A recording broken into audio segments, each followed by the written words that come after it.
हमारी लाडली जी को सबसे ज्यादा जो पसंद है वो अपनापन पसंद है। ये अंदर की बात है। मेरी लाडली देखो, अपने जैसे अधम के पास तो सेवा के लिए कुछ था ही नहीं। इत्र भी मांग करके गुरुदेव भगवान से लाते थे, वही इत्र भी देते थे। अपने पास तो केवल गुरुदेव ही थे, अपने पास केवल गुरुदेव ही थे, हैं, रहेंगे। जो है वो गुरुदेव का दिया हुआ है, अंतर और बाहर भी। इतनी मिश्री का भोग लगता था जो वृंदावन के पुष्प को समर्पित। और सबसे बड़ी बात कृपा की ये थी कि पर्दा लगा करके, और जब मिश्री इतनी रखते थे तब रुदन होता था, स्वामिनी जी आपके लिए कुछ नहीं है हमारे पास, बस हम जैसे हैं आपके। कभी कभी रोटी मांग के जो सूखी मिली, सामने से रज के पात्र में रख के जब दिखाते थे तो जो भोग लगता था हम तुम्हें कैसे बताएं कि रोटी रख गई और घंटों ऐसे बैठे। भावोत्सवेन भजताम रस का, हमारी प्रियाजू को, अरे वैभव क्या वैभव जिनका है वो तो उनके महावर लगाते हैं, और कौन सा वैभव प्रियाजू को पसंद आएगा। जिनका वैभव है वो तो महावर लगाने के लिए याचना करते हैं, उनको कौन सा वैभव। बस नमस्कार प्रियाजू को, मस्तक रखकर भूमि पर हाथ जोड़कर। और जो प्रियाजू को पसंद है श्याम, यदि आपके पास श्याम पुष्प नहीं है, श्याम मृगमद नहीं है, कस्तूरी, तो श्याम सुंदर का नाम और गुण तो है, सुनाओ उनको। गोविंद कथा, गोविंद नाम कीर्तन ये प्यारी जी को बहुत प्रिय है। जब आप सुनाओगे ना गोपाल सहस्त्र नाम, श्रीमद् भागवत के श्लोक जिनमें रूप माधुरी श्री कृष्ण चंद्र जी की, या जो महान ऋषिकों के, क्योंकि स्पष्ट समझ लीजिए, मेरे तन मन प्राण होते प्रीतम प्रिय, मुझको तो भावती ठौर प्यारे के नैनन में, और खास बात नंद के लाल हरियो मन मोर। बस ये है हमारी श्री जी की पूजा। अगर समझ पाओ, पकड़ पाओ, श्री जी की पूजा यही है। तो बोले श्याम वर्ण के पुष्प और कस्तूरी आदि अर्पित करके 4 परिक्रमा करके। अगर आपको कुटिया में ऐसा विधान नहीं है कि आप परिक्रमा कर सके, तो आप यहां कर लीजिए 4 परिक्रमा। राधा वल्लभ जी की 4 परिक्रमा कर लीजिए, या अपने ठाकुर को ऐसा सिंहासन रखिए कि सेवा के बाद ऐसी जगह विराजमान कीजिए जहां पीछे से परिक्रमा कर सके। बड़ा महत्व है परिक्रमा का। पूजा की पूर्णता परिक्रमा से ही है। कह रहे हैं परिक्रम्य और फिर भूयो नमत्वम, 4 परिक्रमा करके भूमि पे मस्तक रख के, स्त्री शरीर है तो पंचांग, पुरुष शरीर है तो साष्टांग। ये बहुत पहले आदेश हो चुका था श्री जी की प्रेरणा से कि हर साधक 11, 21, 51, 108 जितनी शरीर में सामर्थ्य है दंडवत करेंगे।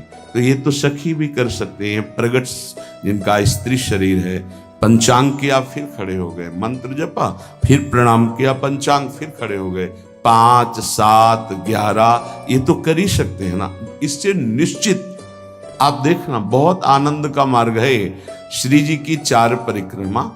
अच्छा, सेवा आप नहीं कर रहे तो दर्शन कर रहे हैं ना, सब सम्मिलित है सेवा में। निकुंज में सेवा कैसे, एक सखी पत्रावली लगा रही तो शास्त्रों सखियां तन्मय हो रही हैं उसी पत्रावली में, तो सबकी पत्रावली की सेवा हो रही। एक पान की बीड़ी पवा रहे, सब तन्मय हो रही, तो सबकी बीड़ी सेवा हो रही। ये आंतरिक विषय है। आगे जब मन पवित्र होकर सेवा में जाएगा तो आप देख लेंगे। उसमें थोड़ा होता है कि मैंने पत्रावली नहीं, कि तू हट मैं पत्रावली करूंगी, कल तूने की थी, ऐसा नहीं। सब सखियों में एक ही मन है। अगर एक प्रियाजू को चंवर कर रही है तो अनंतों सखियां चंवर कर रही। ये बात तब समझ में आएगी जब वहां प्रवेश होना। पर मान लो सुन के, ये सुनने को ही मिल रहा है, बड़ी दुर्लभ बात है। श्रीपाद आगे जो कह रहे हैं,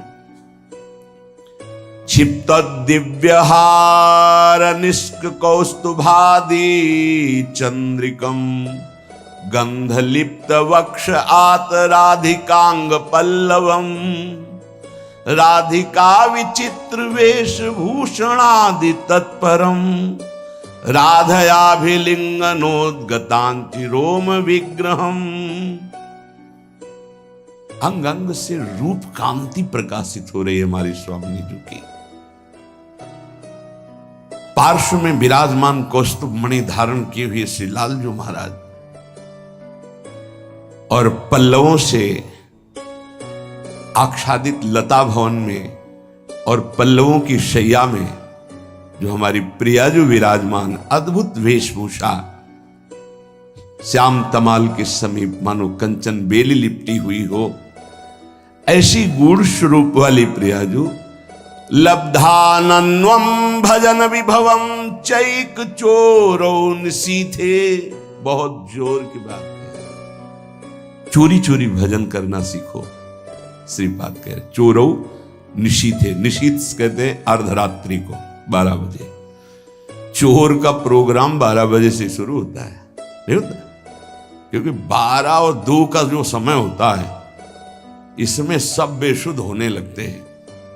4 तक तो जिसको नींद ना आती हो तो 2 से 4 के बीच में आ ही जाएगी, और यही होता है भजनानंदी का भजन का समय। 12 साढ़े 12 इसमें दिनचर्या प्रारंभ हो जाती है। 8 और 9 के बीच में शयन। भैया कमाने आए हैं, यहां ओवर टाइम भी करना है, सब सो रहे हैं। उस समय जब होगा लब्ध्वानन्वम भजन विभवम। अपने गुरुदेव भगवान की दिनचर्या काफी समय तक जब वहीं रहे तब देख पाए। सेवा तो बहुत वर्षों में उनकी कृपा से सौभाग्य मिला, पर नजदीक रह करके लगभग वो 2-2:30 बजे शयन करते थे और 4:30 बजे दिनचर्या प्रारंभ हो जाती। अभ्यास तो 2 बजे का पूर्व का था ही, जगने का अपने का है। जैसे 12:30-1 बजे उठे तो देखा शांत बैठे, तो अरे गुरुदेव इस समय बैठे। जहां और 2:30-3 बजे, 4:30 बजे शौच स्नान। क्या जीवन को कैसे प्रियाजू के चरणों में समर्पित किया जाता है, गुरुजनों से समझ में आता है। कभी कोई बाल भोग, कभी कभी कोई ब्याहुला, कोई उत्सव, 20 वर्ष नहीं, ये सब यहां हो रहा है। 1 दर्शन कोई गुरु जी की, श्री जी की नहीं, संभाषण नहीं, आंख उठा के देखना नहीं, ये पास रहकर। ये अब जो है ना, तो बरसंत में सहजाद्भुत सौख्य धारम, सहज में सुख वर्षा कर रहे हैं, देख रहे हैं, संभाषण कर रहे हैं, आरती कर रहे हैं, सब दर्शन कर सकते हैं, प्रवेश नहीं। लब्ध्वानन्वम भजन विभवम चैक चोरौ निशीथे, आदेश कर रहे हैं हमारी श्री जी का भजन चोर चोर करो, चोर चोर, चोरी चोरी, कोई जान न पावे कि आपकी कितनी ऊंची अवस्था है। हे भजन का स्वरूप समझो, अंदर ही अंदर आपके आग जल जाए भजन करने की। जितना नींद को कम कर पाओ धीरे धीरे, ऐसा वो कम करना नहीं माना जाएगा कि सत्संग में सो गए, माला चलाते समय सो गए, फिर ये ठीक नहीं, ये विक्षेप नहीं होना चाहिए। जिस समय से जगे तो बस जगे, फिर झपक नहीं आनी चाहिए, तब माना जाएगा कि आपका अभ्यास ठीक है। अब उधर तो आपने तोड़ दिया नींद अपनी, और इधर पूरी कर रहे हो, तो फायदा क्या हुआ तोड़ने का। सत्संग में नींद पूरी कर रहे हो, कीर्तन में नींद पूरी कर रहे हो, और आप तो ये उपासना में ऐसा ठीक नहीं है। उतना आप सोइए जिससे जगने के बाद फिर आपके झटके न लगने पावे, नहीं ठीक राइट टाइम पे, बिना किसी अलार्म के पूरे जीवन में उठने का स्वभाव बनाओ तो वैसे ही उठ जाओगे। वो घड़ी दिमाग में चलती है अपने आप, 5 मिनट नहीं कहते, आगे पीछे नहीं। तो यदि आप इसी जन्म में उस महाप्रेम रस स्वामिनी को प्राप्त करना चाहते तो आधी रात को उठो निशीथे और चैक चोरऊ, चोर की तरह चुपचाप चुरा के भजन करो, जान न पावे कोई कि भजन का ऐसा तुम्हारा चल रहा है। तब आनंद आपके अंदर प्रकट होगा। विभवम भजन विभवम, भजन का वैभव प्रकट होगा। देखो ना कर, ऐसा तुम मान लो कि अब हमको परमार्थ में ही जीना है। दुख आवे सुख आवे, लाभ दिखाई दे हानि दिखाई दे, जैसे एक पतिव्रता अपने पति का वर्ण कर लेती तो स्वभाव का कैसा भी हो फिर निर्वाह करती है। बस ऐसा कुछ मानना होगा। हमें कोई आनंद नहीं मिल रहा, हमारे कोई विकार नष्ट नहीं हो रहे, हमें कोई लाभ नहीं दिखाई दे रहा, पर हम छोड़ नहीं सकते आपको। हम नरक जाएंगे ऐसे लक्षण है हमारे, पर हम आपको नहीं छोड़ पाएंगे। जीत गए। हमारी बात समझ लेना, अगर समझ पाओ तो।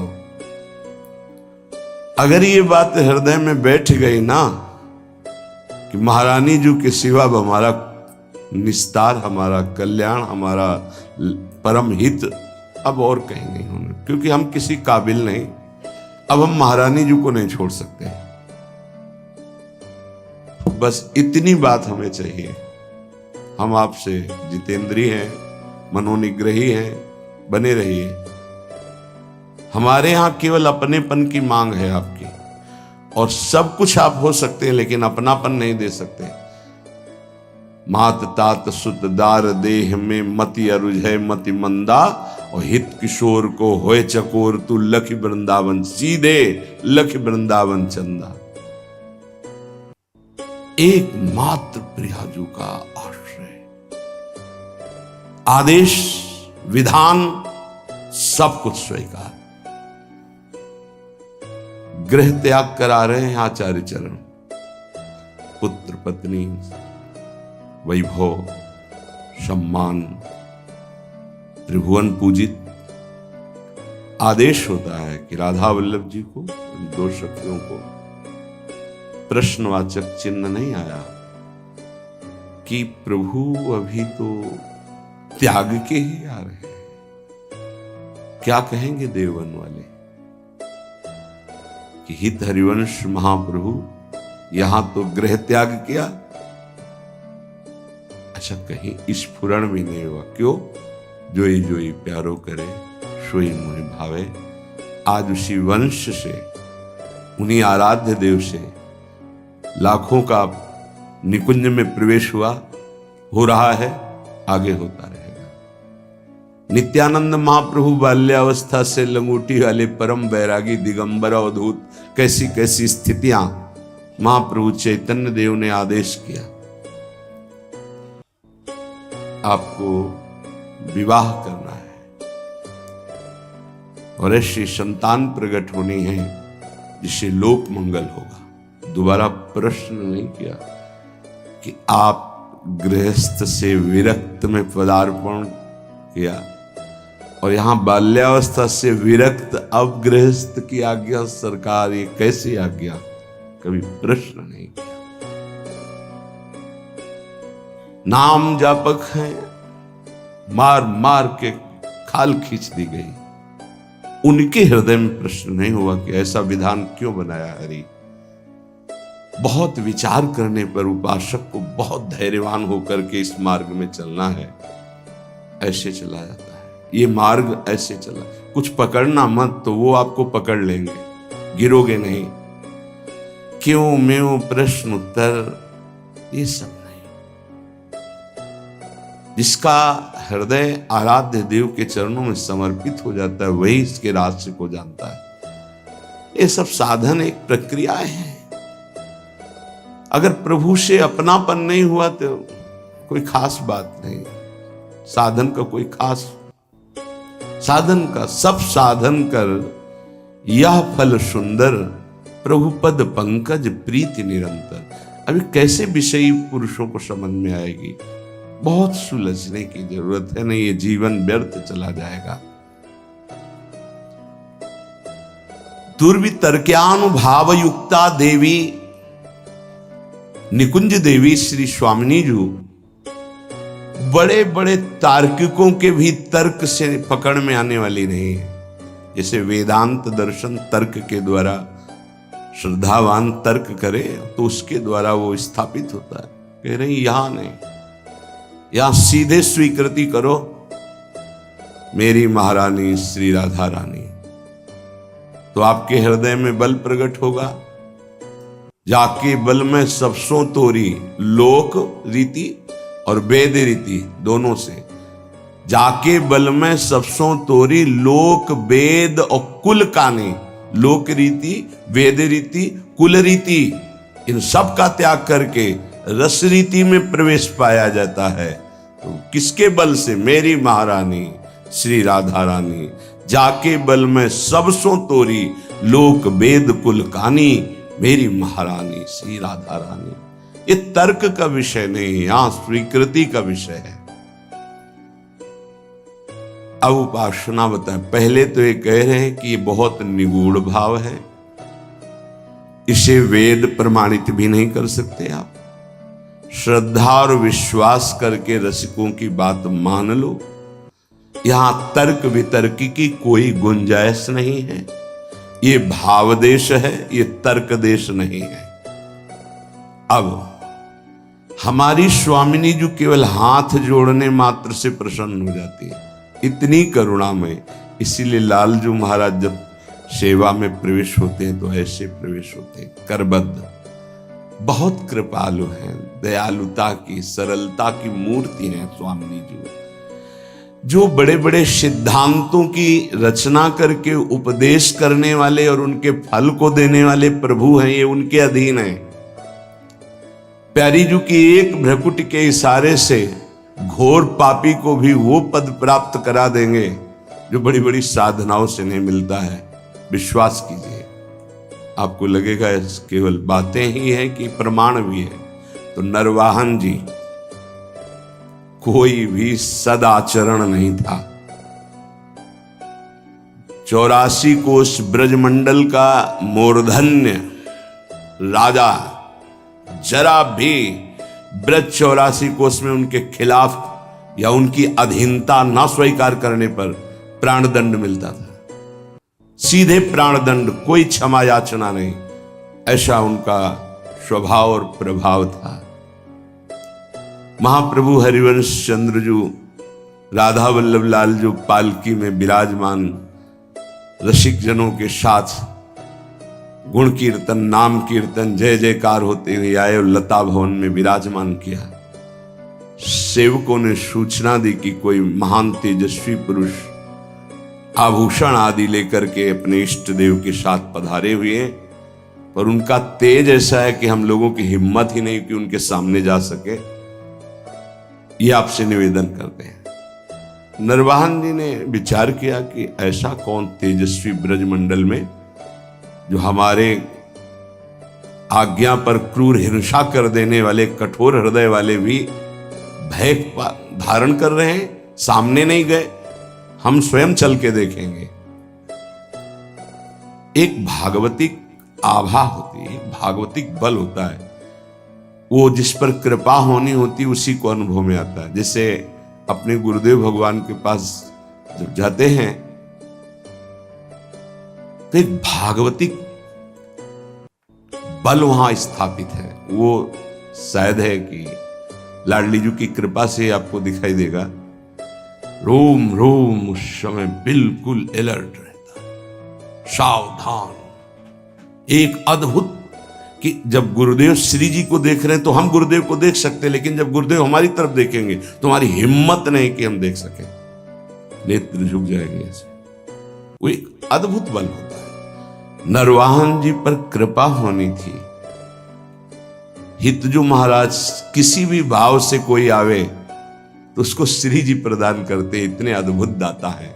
महिमा तेरी कहा कहूं, श्री हरिवंश दयाल तेरे द्वारे बटत हैं सहज लाडली लाल। बड़ा विचार कर रहा था कैसे होंगे, क्या प्रभाव होगा। जब दर्शन करने के लिए आए तो हिम्मत नहीं पड़ी सामने जाने की। लता भवन की ओट से देखा, जैसे प्रियाजू के नेत्र ऐसे हितजू महाराज के नेत्र, अतुलित रस बरसत सदा, सुख निधान बनवासी, अद्भुत महिमा महि प्रगट सुंदरता की रास। सुंदरता की रास कनक दुति देह रुचि, जैसे स्वामिनी जू के श्री अंग की कांति, सात कुंभ तन गोरी, ऐसे हित सजनी स्वरूपा महाप्रभु हरिवंश चंद्र जू की। अजान बाहो कमल नयन, सुंदर नासिका सुंदर थोड़ी, युगल चरणारविंद, पान किया और बस उन्मत्तता छा गई। अभी राधा वल्लभ जी को देखा ही नहीं था, केवल महाप्रभु को देखा था। बस हृदय में बैठा लिया। वहां रसिक जन कीर्तन कर रहे थे, राधा वल्लभ श्री हरिवंश श्री वृंदावन श्री वंचन। बैठा लिया, राधा वल्लभ श्री हरिवंश, राधा वल्लभ श्री हरिवंश। ये नाम जपते ही कुछ दिनों में ऐसा लगने लगा कि मैं बहुत अधम हूं, अब नहीं करूंगा, अपने हाथ से किसी की हिंसा नहीं करूंगा, कभी चोरी नहीं करूंगा, कभी किसी से कर नहीं लूंगा, ऐसा। और एक तरह से परम वैरागी होकर रह रहे हैं, पर कार्यक्रम उनका वही चल रहा है। उनके अनुगामी जनों ने जैनी व्यापारी की बड़ी नौका को रोका और कहा यहां से निकलने वाले को कर देना पड़ता है। उसके साथ कई 100 सैनिक बलवान थे, तो सैनिकों के बल के कारण उसने कर देना अस्वीकार कर दिया। युद्ध हुआ, समस्त सैनिक मारे गए, जैनी को बंदी बना लिया, पूरी संपत्ति नाव की हड़प ली। छोटी मोटी नाव नहीं जिसमें 8-9 से सैनिक सुरक्षा में हो तो कितना ऐश्वर्य होगा। पहले नावों से ही व्यापार होता था। नौका पूरी जब्त कर ली गई, उसको बंदी बना लिया गया। और उसमें जो मुखिया थे, क्योंकि नरवाहन जी तो राधा वल्लभ श्री हरिवंश आठों पैर जप में लग गए थे, कैसी असीम कृपा हुई थी। पहले दर्शन में ही लुट गए थे, अब वो कैसे लूटेंगे। उनके अनुयायियों ने उस जैनी से कहा कि अगर आप जितनी संपत्ति है इतनी दोबारा नहीं मंगाते हैं तो आपको फांसी की सजा दी जाएगी। उतनी संपत्ति उसके पास थी नहीं। धीरे धीरे फांसी का समय निश्चित हो गया कि कल फांसी दी जाएगी। तो रात में 9-10 बजे शयन भोग लेकर के एक दासी गई और उससे कहा कि तुम सावधान, कल तुम्हारी मृत्यु का दिन है। रो पड़ा, मेरा क्या अपराध। बोला यहां अपराध नहीं गिने जाते, यहां कोई निर्णय नहीं होता, मारे जाओगे कल तुम। उसका कोई उपाय बचने का? बोले एक उपाय है, रात्रि के 12 बजे राधा वल्लभ श्री हरिवंश, राधा वल्लभ श्री हरिवंश जोर से उच्चारण करना, मुझे पूरा विश्वास है ये नाम तुम्हें बचा लेगा। अरे तो मरने वाले को जैसे संजीवनी बूटी मिल जाए। थोड़ी ही देर के बाद उच्च स्वर से शुरू किया, राधा वल्लभ श्री हरिवंश, राधा वल्लभ श्री हरिवंश। वो आवाज नरवाहन जी जहां एकांत में जप कर रहे थे वहां पर। अरे ये तो अपराध बन गया, मेरे गुरु जी का कोई शिष्य बंदी बना लिया गया। तत्काल गए, खुलवाई जेल, अंदर गए, हाथ जोड़ा, प्रणाम किया और कहा मुझे क्षमा करना, मुझे पता नहीं था आप हमारे गुरु भाई हैं। अपने सैनिकों को बुलाया और कहा तत्काल पूरी संपत्ति दी जाए और अधिक संपत्ति इनको दी जाए। उनसे हाथ जोड़ के कहा कभी गुरु जी के सामने ये चर्चा मत चलाना कि आपको इस तरह से प्रताड़ित किया गया। आज से बिल्कुल आदेश लागू हो जाएगा, कुछ किसी के साथ ऐसा नहीं होगा, नहीं तो बहुत बड़ी गलती हो जाती। जहां उसको फांसी की सजा मिलनी थी वहां नवीन वस्त्र धारण कराकर सारी संपत्ति सब। उसके मन में आया एक बार तो उनसे मिलूं, जिनके नाम के बल से मुझे सम्मान मिला जहां मृत्यु मिलने वाली थी, और व्यापार में जो लाभ मिलता उससे अधिक धन मिल गया। उनका मूल तो मिला ही, और भी संपत्ति नरवाहन जी ने दी इस बात की कि मेरा गुरु भाई है। लता भवन में आए, पता लगा के महाप्रभु के दर्शन की सारी संपत्ति भेंट की। महाप्रभु ने कहा आप इसका प्रयोग स्वयं कीजिए और कहीं लगा दीजिए। हमारे राधा वल्लभ लाल लता भवन में विराजमान, हमें इतनी संपत्ति की जरूरत नहीं, पर आप देना क्यों चाहते हैं? तो उनका आपके नाम के कारण मेरा जीवन बच गया। पूरी घटना बताई। तो मैं तो नहीं जानता नरवाहन कौन है। महाप्रभु को इतनी करुणा उदय हुई कि केवल राधा वल्लभ श्री हरिवंश नाम सुनकर ऐसा बुलवाओ कहाँ है। अब नरवाहन जी को बुलाया गया तो कांपते हुए आए कि पता नहीं।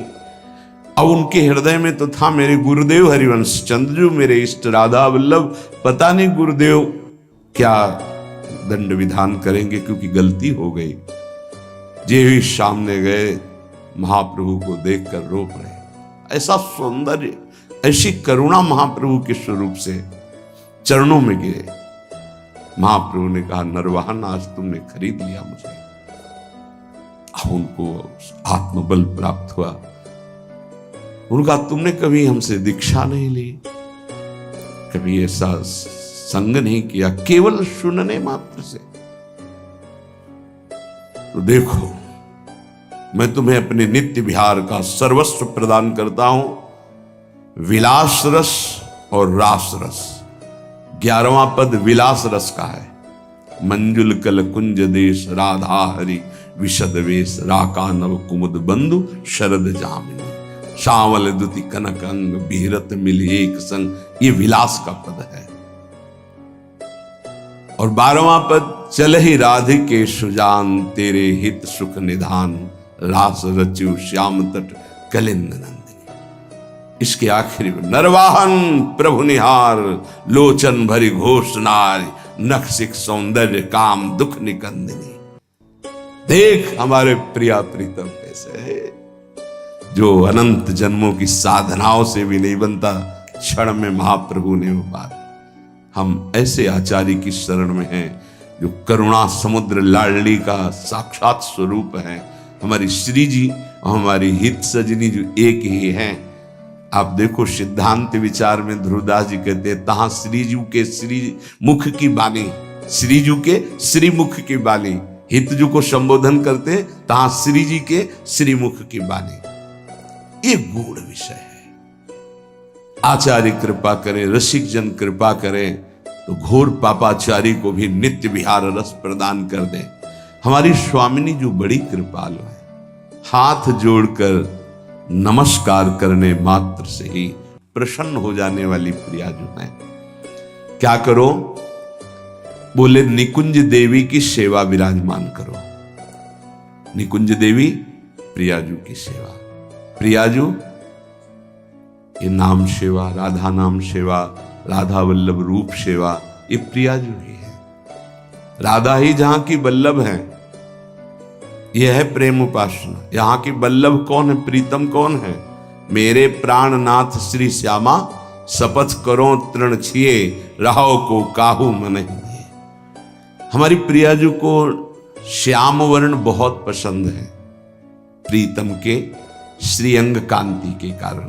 तो श्रीपाद कह रहे हैं यदि श्याम वर्ण का पुष्प और श्याम वर्ण की गंध का आलेप कस्तूरी प्रियजू को बहुत प्रिय है। श्याम वर्ण श्यामा मयूरवैर परिचरो परिकम्य भूयो नमत्वम, कृत्वांजल्यानति सुविनयम दिव्य गंध प्रसूनई। सुंदर पुष्प श्याम वर्ण का हो, श्याम कमल या और भी श्यामता लिए हुए बहुत प्रिय है प्रियाजू को। कस्तूरी आदि का लेपन और सुगंधित द्रव्य आदि अर्पित करके, हाथ जोड़ करके, हृदय से अपनापन करके, परिकम में 4 परिक्रमा करके, भूयो नमत्वम, भूमि में मस्तक रख करके नमस्कार कर दो तो स्वामिनी जो अपना सर्वस्व प्रेम प्रदान कर देती है। बहुत करुणामय। ऐसा कुछ नहीं लिखा जो सब कोई न कर सके। गृह में अपने स्वामिनी जी की सेवा विराजमान करो। राधा नाम, राधा वल्लभ रूप, गुरुदेव, आचार्य, ये सब स्वामिनी जी ही है। आचार्य भी स्वामिनी जी हैं, गुरुदेव भी स्वामिनी जी हैं। जैसे हित जो महाराज को सेवक जी कह रहे मम स्वामिनी धनी, मेरी स्वामिनी, ऐसे ही आचार्य ही गुरुदेव हैं, तो गुरुदेव मम स्वामिनी, गुरुदेव मम स्वामिनी, आचार्य मम स्वामिनी, इष्ट मम स्वामिनी, कोई अंतर नहीं है। सेवा विराजमान करके